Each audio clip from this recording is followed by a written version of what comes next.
Yang kedua adalah persepsi dulu tentang pembelajaran abad 21. Guru sejarah SMA Negeri 14 Semarang berpendapat bahwa pada abad 21, guru sejarah tidak boleh terus-menerus menggunakan pola ceramah untuk mengajar peserta didik, sebab jika menggunakan metode yang sama dan terus berulang, akan mengakibatkan peserta didik jenuh dan semakin lama menjadi tidak tertarik untuk mempelajari sejarah. Maka untuk itu, guru sejarah harus melakukan perubahan dengan menjadikan peserta didik mengeksplor sendiri materi terkait dengan pembelajaran sejarah dengan guru memberikan proyek atau model problem-based learning. Demikian yang dapat saya sampaikan. Selanjutnya akan dijelaskan oleh Adisti. Untuk Adisti, dipersilahkan. Terima kasih Adina untuk kesempatannya. Ya, selanjutnya saya akan menjelaskan tentang persepsi guru tentang model, pendekatan, metode, dan teknik dalam pembelajaran sejarah. Model pembelajaran yang digunakan guru harus disesuaikan dengan kebutuhan peserta didik dalam meningkatkan efektivitas belajar peserta didik. Model pembelajaran di kelas harusnya mempertimbangkan keadaan peserta didik dan manfaatnya bagi kehidupan peserta didik sehari-hari. Guru sejarah di SMA Negeri 14 Semarang menggunakan model pembelajaran yang paling umum digunakan oleh semua guru, yaitu ceramah. Namun dengan pembelajaran abad ke-21 ini dan kurikulum merdeka yang mengharuskan peserta didik untuk mencari tahu atau mengeksplor materi sendiri. Dalam kasus ini, guru sejarah di SMA Negeri 14 Semarang memberikan materi dengan project dan problem-based learning.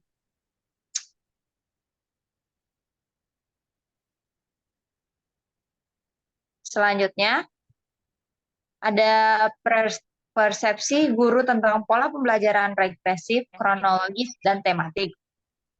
Sejarah dalam pembelajaran sebenarnya dibahas secara kronologis sesuai dengan runtutan waktu, kejadian, dan antara tema pembelajaran satu dengan tema pembelajaran lainnya itu saling berkaitan sehingga tidak ada perbedaan dan pada kurikulum merdeka guru diberi kebebasan untuk mencari sumber materi sehingga guru lebih menjadi leluasa dan guru tidak lagi merasa terbebani dengan CP atau pencapaian pembelajaran. Selanjutnya akan disampaikan oleh teman saya, Adina.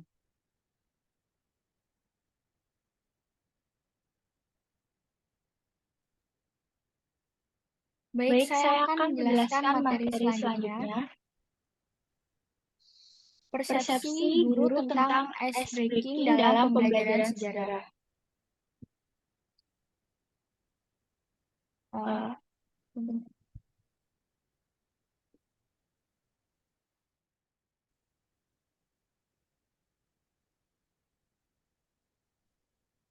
Guru tidak selalu menggunakan ice breaking dalam proses belajar mengajar.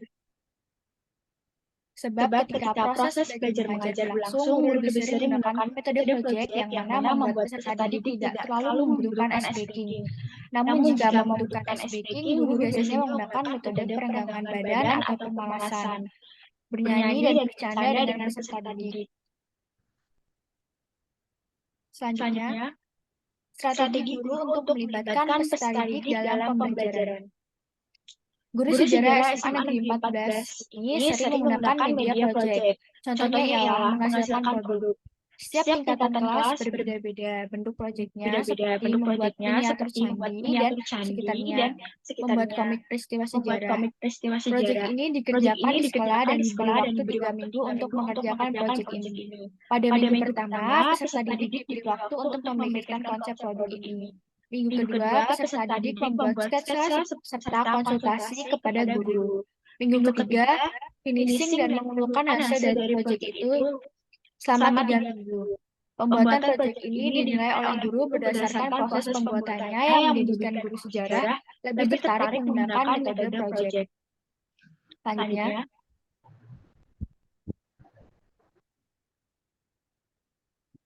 strategi guru membangun koneksi materi sejarah dengan isu terkini. Cara yang digunakan guru sejarah SMA Negeri 14 Semarang untuk membangun koneksi dan lebih relevan dengan isu terkini ialah harus update dengan isu-isu terkini dan aktif di sosial media dan lain sebagainya. Apalagi materi sejarah sangat relate dengan peserta didik saat ini. Contohnya ialah ketika membahas materi Sumpah Pemuda, guru menggunakan metode PBL dan mengaitkan dengan generasi strawberry yang mana dapat terlihat sangat bertolak belakang antara pemuda tempo dulu dan sekarang. Yang kedelapan adalah strategi guru dalam menumbuhkan kemampuan berpikir kritis. Guru mendorong siswanya untuk lebih ingin tahu tentang pembelajaran sejarah dengan menggunakan pertanyaan pemantik dan menyediakan sumber kepada peserta didiknya. Lalu meminta peserta didiknya untuk membaca sumber dan memunculkan pertanyaan lain serta membuat agar peserta didiknya juga menjawab pertanyaan itu dari sumber-sumber yang sudah dibaca. Selanjutnya, Aku Adin.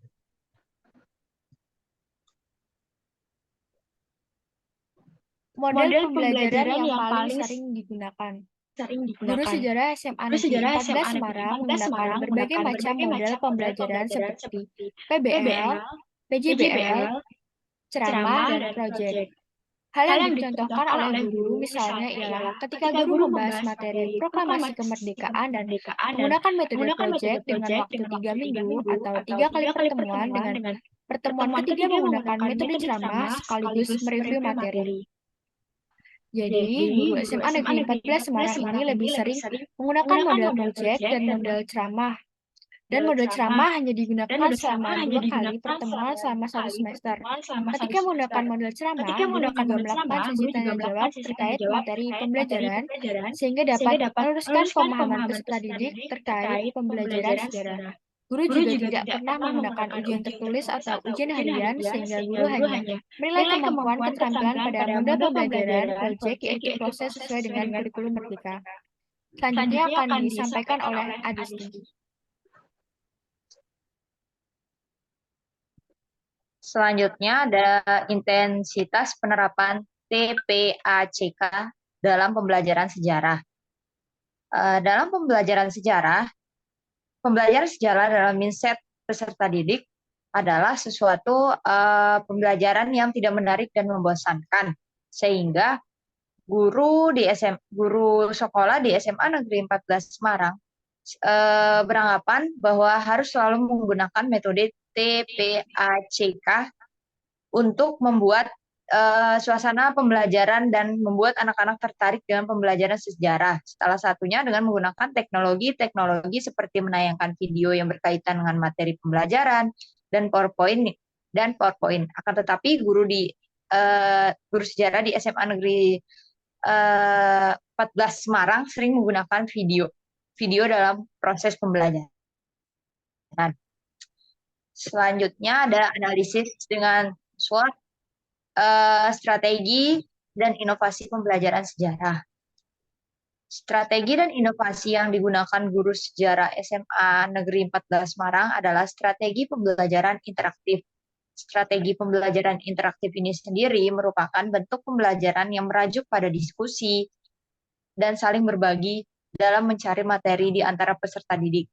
Diskusi dan saling berbagi akan membuka kesempatan bagi peserta didik untuk memberikan reaksi terhadap pendapat, pandangan, pengetahuan, gagasan, dan pengalaman yang dimiliki peserta didik. Peserta didik dapat belajar mandiri bersama teman atau guru untuk mengembangkan keterampilan dan kemampuan sosial dan mengembangkan argumen-argumen yang rasional. Adapun analisis SWOT tentang strategi pembelajaran interaktif sendiri, yaitu yang pertama strength-nya. Yang pertama, peserta didik akan lebih banyak diberikan kesempatan untuk melibatkan keinginannya pada materi yang akan dipelajari. Yang kedua, melatih peserta didik untuk menyampaikan rasa ingin tahu melalui pertanyaan-pertanyaan yang diajukan oleh guru. Yang ketiga, guru sebagai fasilitator, perancang, dan motivator dalam proses pembelajaran. Yang keempat, dalam pembelajaran interaktif, peserta didik ditempatkan sebagai subjek yang aktif. Yang kelima, hasil belajar akan lebih bermakna. Yang kedua, ada weakness. Yang pertama, strategi ini bergantung pada kecakapan guru dalam menyusun dan mengembangkan dinamika belajar dan mengajar. Yang kedua, respon dan kekuatan tingkat kemampuan kognisi peserta didik sangat mempengaruhi proses pembelajaran.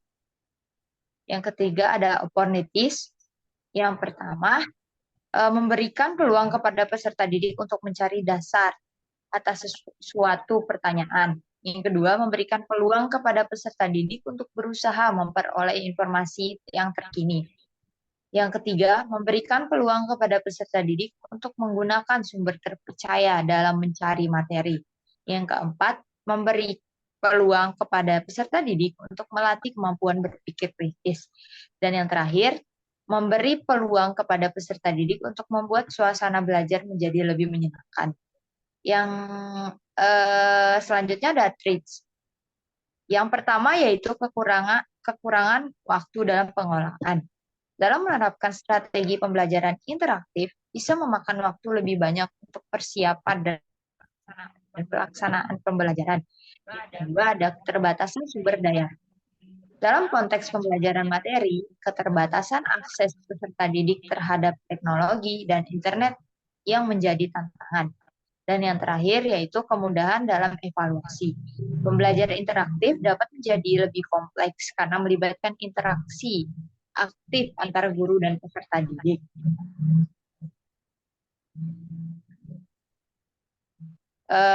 Sekian dari saya kembalikan ke Adin. Baik, terima kasih kepada Adis. Kami telah selesai memaparkan materi kami. Selanjutnya kami akan menutup presentasi hari ini. Terima kasih. Wassalamualaikum warahmatullahi wabarakatuh. Waalaikumsalam.